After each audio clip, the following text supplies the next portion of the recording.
How to change name on Monopoly Go app. I'm gonna guide you through the process on how to do it. Let's get started. First of all, on your phone, launch the Monopoly Go app. After you are in the app, make sure that you are logged in with your account. Once you are logged in, you will see this kind of app interface. Now, in order to change your name on Monopoly Go app, you need to go to the settings. Here in the screen, at the top right corner, you can see the 3 lines icon. Tap on it.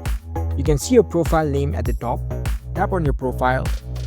Now, in order to change your name, you can see the little pen icon beside your name. Tap on it.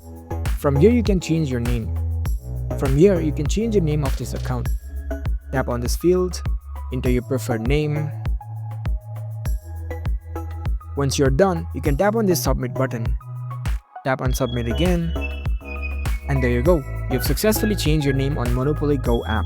If you found this video helpful, don't forget to give this video a thumbs up and subscribe to our channel for more tech tips. Thank you for watching.